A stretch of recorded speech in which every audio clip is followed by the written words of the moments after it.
안녕하세요. 11월 10일 부자아빠 주식학교의 테마주 진단 시간입니다. 11월이 시작되면서 코스피 지수가 2100포인트를 넘겨 좋은 흐름을 이어가고 있습니다. 주말장에서는 좀 살짝 변동성이 있긴 했는데 전체적인 시장 상황 괜찮다는 평가를 받고 있는데요.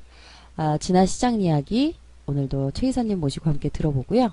특징 종목에 대한 이야기도 나눠보도록 하겠습니다. 안녕하세요. 네, 반갑습니다. 네.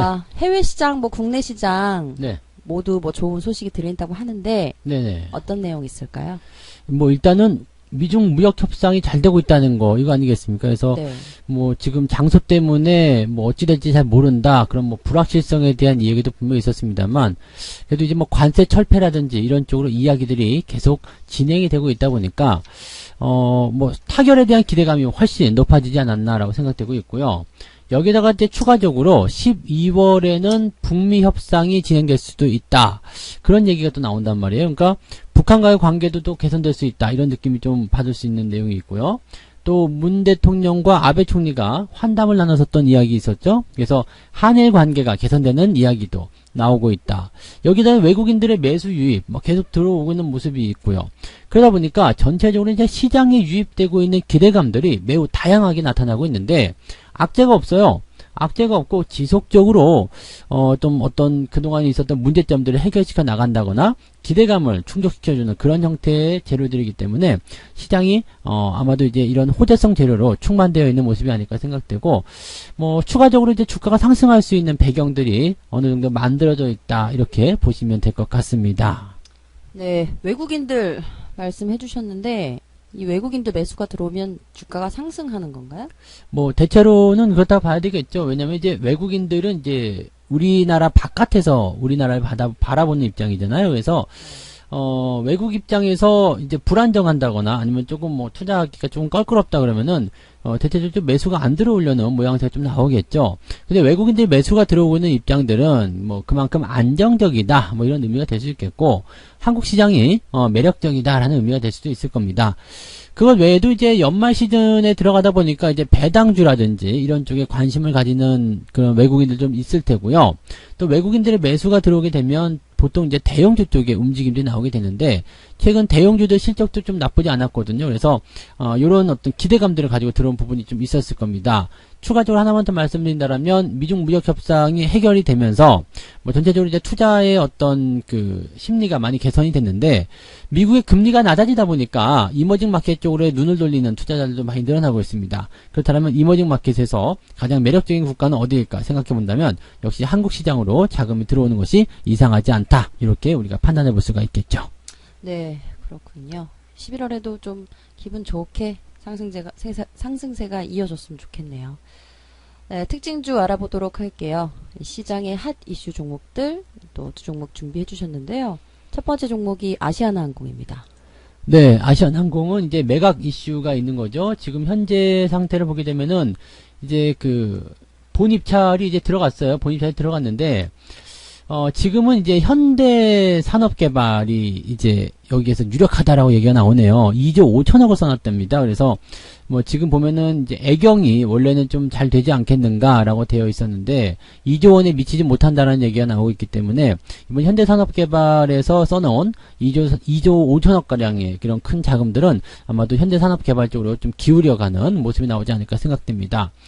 자, 근데 이제 문제는 현대산업개발이 아시아나항공을 인수 이후에 면세점이나 호텔, 리조트 이런 쪽으로 시너지 만든다고 하더라도 이 항공사 운영 경험이 전혀 없거든요. 그래서 애경 같은 경우는 지금 제주항공을 운영을 하고 있기 때문에 이런 그 부분을 좀 같이 시너지로 만들 수 있는 상황이 좀 있어서 애경이 좀 유력하지 않겠는가 생각했었는데 현대산업개발로 갑자기 확 기우는 느낌이게 되는 거죠.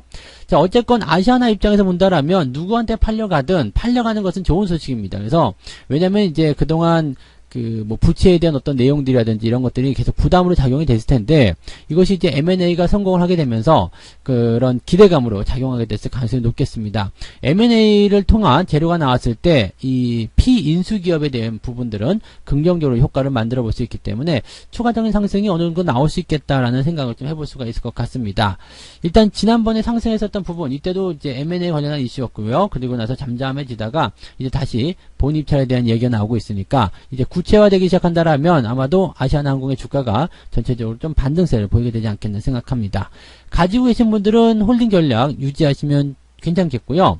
이제 신규 매수를 고려하시는 분들 같은 경우는 장중 변동성을 좀 이용하셔야 될 것 같아요. 그러면 뭐 5,300원이나 5,200원대 요런 라인대를 뭐 한번 보시고 그 정도 라인대에 들어오게 된다라면 그 시점에서 매수 한번 해보시는 것이 어떻겠나 이 생각이 드는 거고요.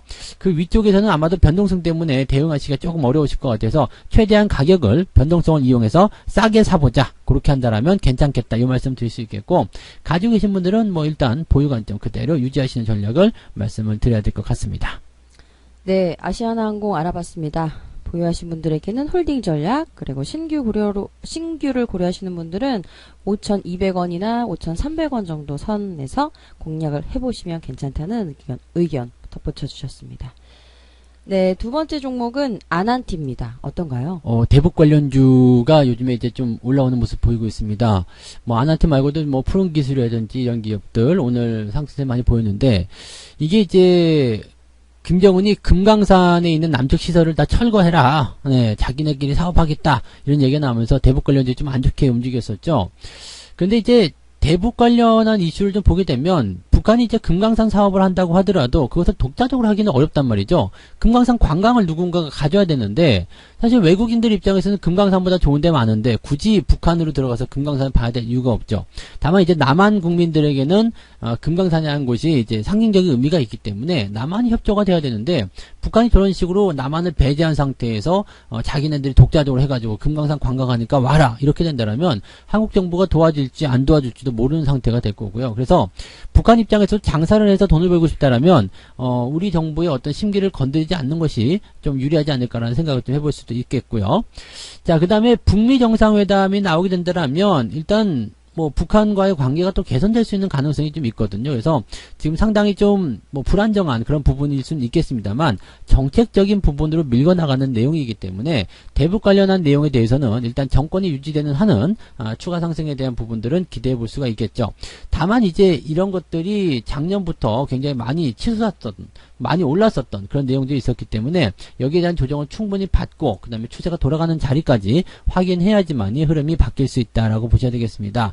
지금은 단기 재료를 통해서 반등이 나가고 있는 시점이긴 합니다만 추세가 아직까지는 하향세 계속 진행 중에 있는 모습이어서 전환되었다라고 얘기하기가 좀 어렵습니다. 그래서 지금 자리는 일단 반등을 기대해 보지만 추세적인 부분에서는 뭐 강하게 돌아섰다 상승했다 이렇게 보기 어렵기 때문에 가지고 계신 분들은 일단 추가 상승 기다리면서 홀딩 전략 유지하시기 바라고요. 신규 접근에 대한 부분은 조금 신중할 필요가 있을 것 같습니다. 뭐 당장 들어가지 않으셔도 될 것 같고요. 조금 상황을 지켜보고 나서 그 다음에 결정하시는 게 낫지 않을까 생각합니다. 그래서 신규 접근에 대한 부분은 조금 관망해보자 이렇게 전략을 드려야 될 것 같습니다. 네, 아난티 알아봤습니다. 보유하신 분들에게는 홀딩 전략, 신규 고려하시는 분들에게는 조금 관망하는 태도를 좀 지켜보는 것이 괜찮다라는 의견을 주셨어요. 다음은 거래량 특징주 두 종목 준비해 주셨는데요. 첫 번째 종목은 인스코비입니다. 네, 인스코비가 오늘 거래량이 가장 많이 나온 종목 중 하나인 것 같습니다. 이게 7,700만 주인가요? 일시 100, 1000만, 10만, 100만, 1000만. 야, 7,700만 주면은 이게 엄청나게 거래가 터졌다라고 보시면 될 것 같아요. 이 인스코비 같은 경우는요, 지금 뭐 특별한 뉴스가 지금 없는 상태인데 왜 이렇게 뛰었냐라고 본다면 이게 아무래도 9월 말에 나온 뉴스가 가장 핵심적이지 않겠는가라고 생각이 듭니다. 뭐냐면요, 이 인스코비에게는 자회사가 하나 있는데요. 아피메즈라는 자회사가 있습니다. 이 자회사가 코스닥 기술 특례 상장을 위해서 이제 신한금융투자를 상장 주관사 선정했고 사전 준비에 들어갔다. 그러니까 코스닥에 상장하겠다라는 이야기를 되는 거죠. 그러니까 자회사가 코스닥에 상장하게 되면 일단 거기에 대한 기대치 효과들이 주가에 반영되는 경우가 좀 있는데, 여기서 지금 좀 주목해 볼 만한 내용은 이 아피메즈라는 자회사가 뭐 하는 기업이냐면 아피톡스라는 신약을 만들어낸 회사고요. 그 다음에 이제 미국 식품의약국 FDA죠. FDA 임상 파이프라인을 현재 보유하고 있는 기업입니다. 그래서 지금 FDA 임상 3상 실험에 대한 허가를 받았고요. 골관절염에 대한 부분에서는 임상 상담 실험을 완료한 상태가 되어 있습니다. 그래서 현재 시점에서는 이 종목도 자회사를 통한 바이오 신약 기업이다라고 우리가 판단해 볼 수 있는 내용이 되는 거죠. 자, 그래서 이런 기업이 이제 상장하게 됐을 때 이 모회사의 효과는 상당할 수 있다라고 보시면 될 것 같은데, 그동안 제 주가가 좀 계속적으로 하락세를 보이고 있었죠. 그 다음에 지금 이제 좀 이런 하락이 멈추고 나서 횡보가 들어가는데, 여기서 좋은 소식, 그 다음에 거래량을 터뜨려서 주가가 상승하는 모습. 이 자회사의 상장 소식은 상당히 좋은 이야기이긴 합니다만은, 단기적으로 이게 빵 치고 올라가게 되면은요, 아무래도 이런 조정에 대한 부분들은 무시할 수가 없게 됩니다. 그래서 지금도 보시면 5,000원대 근접하는 기간에서 이런 그 매물대에 대한 조정을 좀 받게 됐다고 보시면 될 것 같고요. 이 재료가 지금 바이오 종목군들의 어떤 그 흐름 자체가 좋아졌다, 계속 좋아진다라고 얘기가 나온다라면 추가 상승을 이끌어낼 수 있는 부분인데, 일단 현재 시점에서는 바이오 종목들에 대한 부분들도 살짝 경계해보자라는 이야기가 많아지고 있기 때문에 거래량이 터진 부분과 위쪽 꼬리 달린 부분들 다 감안해서 본다라면 신규 접근은 좋지 않다라고 말씀을 드려야 될 것 같고요. 가지고 계신 분들은 단기적 차익 매도 한 번씩 고려해 보실 필요가 있을 것 같습니다. 그래서 5,000원 구간대에 근접하는 시점에서는 단기 차익 매도, 근데 모두 다 팔기보다는 한 절반 정도 매도하시고 나머지 상황을 좀 지켜보시는 게 맞지 않을까, 이렇게 판단을 해볼 수 있겠습니다. 네, 인스코비 알아봤습니다. 보유하신 분들은 5,000원 정도 선에서 차익 실현 그 네. 정도 구간에서 하시는 게 괜찮다는 의견 주셨고, 신규 의견은 뭐 지금은 좋지 않을 것 같습니다. 네. 신규 의견은 따로 주지 않으셨어요. 네, 거래량 특징주 두 번째 종목은 MP 한강입니다. 좀 어떤가요? MP 한강 오늘 상한가를 간 기업입니다. 이제 주말쯤에 상한가를 갔는데, 이 기업은 이제 화장품 제조, 유통 전문 기업이라고 되어 있습니다. 그리고 10월 25일이었죠. 10월 25일날 이제 전환사채를 발행해서 100억 원 규모의 자금을 조달하는 데 성공을 했습니다.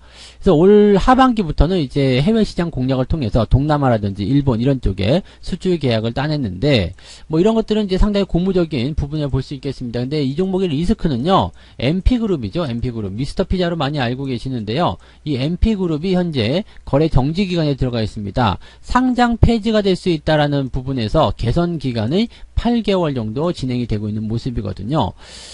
현재 보면은 이제 그 MP그룹의 전 회장이죠. 이 회장이 이제 횡령, 배임 약 150억 정도라고 하는데요.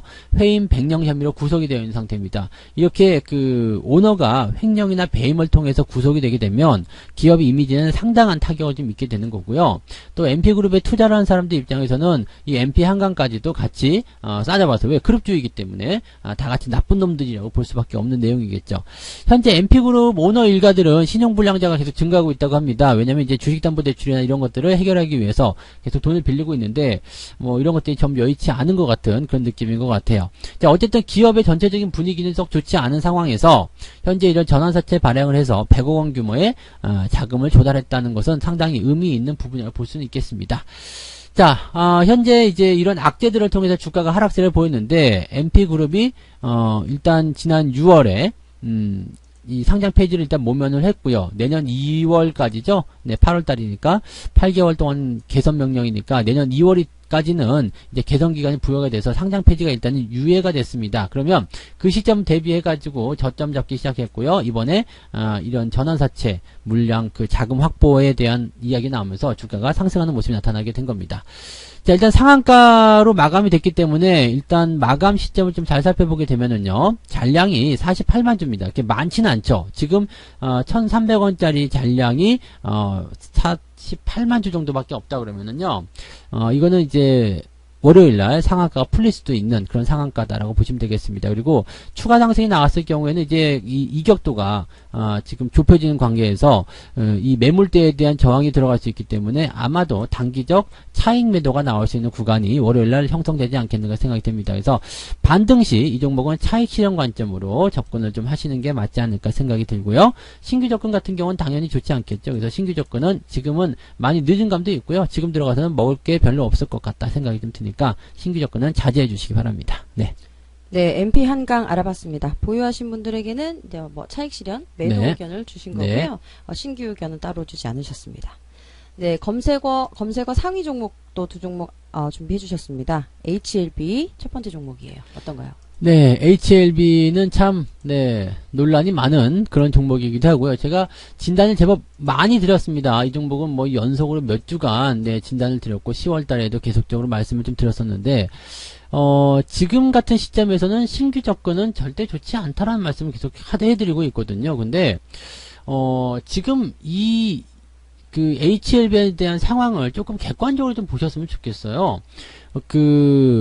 기업에 대한 어떤 신약 발표, 임상실험에 대한 성공, 뭐 신약, 그 다음에 뭐 전 세계에 대한 어떤 판권 획득, 뭐 등등 다 좋다 이거죠. 다 좋은데, 문제는 지금 주가가 올라온 부분이 약간 과도한 부분이 있다는 얘기예요. 2만원부터 20만원까지 무려 10배가 상승을 했는데, 이 기대감을 가지고 이제 주가가 이 부분에 상승하게 된 것은 물론 신약에 대한 효과나 기업 가치, 장기적 성장에 대한 효과가 분명히 있을 수 있겠습니다만 여기서 많이 주가가 상승했었고 개인들이 다닥다닥 달라붙었던 이유는 뭐냐면 공매도였거든요. 공매도.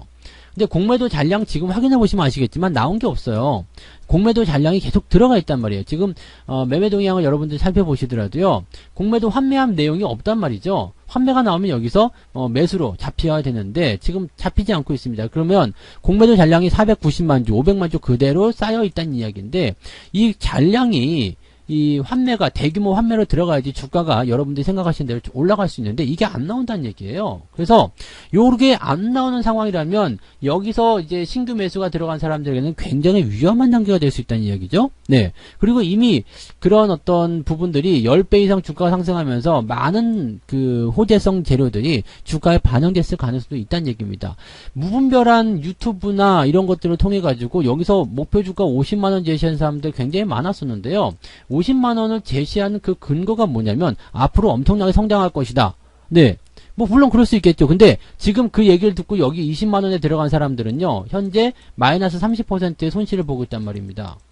여기에서 만약에 좋은 이야기를 듣고서 몰빵을 쳤다거나 뭐 빚을 냈다거나 이렇게 했다라면 이거 손절 못하고는 못 빼기죠. 왜냐하면 증거금이 부족하게 될 테니까요. 그래서 현재 시점에서 만약에 투매가 떨어지게 된다면 이 충격은 굉장히 커질 수 있다는 이야기입니다.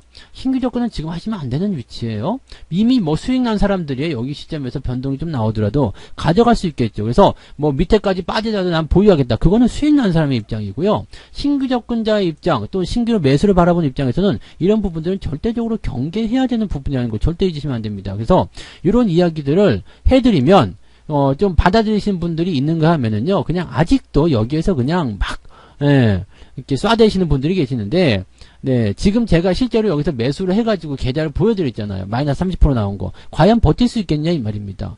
그러니까 이런 것들은요, 신규 접근 절대 들어가지 마시고요. 위쪽에서 매수하신 분들은 비중이 과도하다 싶다라면 비중을 줄이셔야 됩니다. 그리고 뭐 수익 나신 분들이야 뭐 어느 때까지 뭐 보유하겠다, 그건 여러분들 자유니까 그건 뭐 알아서 해보시기 바랍니다. 근데 제가 그때도 말씀드렸지만 12만원대, 여기 라인 있죠? 요 라인대, 12만원, 12만 4천원, 5천원, 요 라인대가 만약에 심리적으로 무너지는 포인트가 만들어지게 된다면 주가는 변동성이 좀 크게 보일 수 있습니다. 그래서 이런 리스크는 반드시 여러분들이 조심해서 다뤄보라. 이렇게 말씀을 드려야 되겠네요. 네.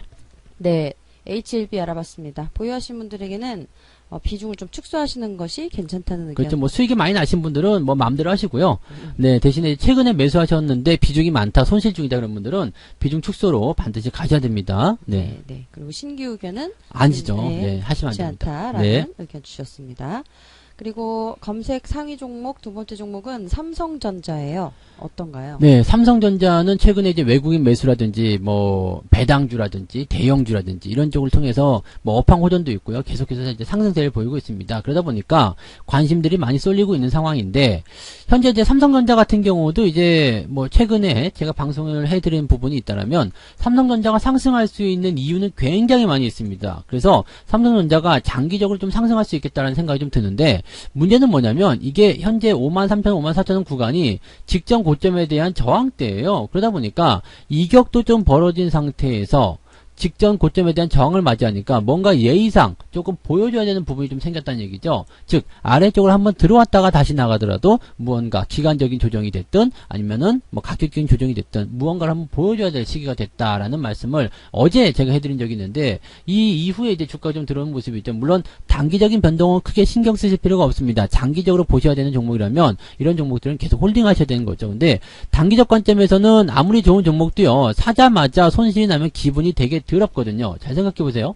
여기 지금 52,000원대 후반 이렇게 꼭지에서 매수했는데 뭐 지금은 이제 53,000원대까지 갔었으니까 또 수익이 날 수 있었겠습니다만은 여기에서 이제 사자마자 물려가지고 이렇게 5만원까지 밀렸어요. 그러면 마이너스 한 7% 정도가 바로 사자마자 나오게 된 건데 이렇게 되면 투자자의 입장에 기분이 들었거든요. 이건 뭐냐면 매매의 어떤 그 포인트 포지션 이런 것들을 포착하는 게 그만큼 중요하다는 겁니다. 그래서 신규 접근자들은 지금은 매수하시면 안 돼요. 기다리셨다가 가격이 싸지게 되면 그럴 때 매수 들어가시면 되겠고요. 지금 현재 시점에서 본다라면은 5만원 정도 지지가 되겠지만 5만원 아래쪽으로 공략하시는 것을 권장을 해드립니다. 그래서 그런 라인 때까지 한번 기다려 보실 것을 권장해 드리고요.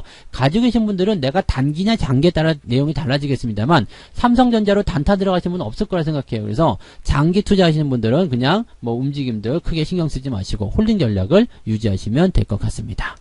네, 삼성전자 알아봤습니다. 보유하신 분들은 홀딩 전략, 그리고 좀 장기적으로 접근하는 것이 바람직하다라는 의견도 주셨는데요. 그리고 신규 고려하시는 분들은 5만원 정도 아래 쪽에서 좀 공략을 해보시는 것이 괜찮다는 의견 붙여주셨습니다. 네, 오늘 준비해주신 6종목 여기까지입니다. 최 이사님 또 한 주간 고생 많으셨어요. 네, 고맙습니다. 뭐 다음 주도 뭐 시장은 일단 분위기 좋기 때문에요. 네네. 계속적으로 좋은 분위기 이어갈 수 있도록 좀 우리가 기도 많이 하시기 바라고요. 주말은 또 주말대로 즐기고 이제 새로운 한 주 시작되면 네, 여기에서부터 또 달려나가시면 될 것 같습니다. 네. 네, 알겠습니다. 그럼 저희는 다음 주에 다시 찾아뵙도록 네. 하겠습니다. 고맙습니다. 고맙습니다.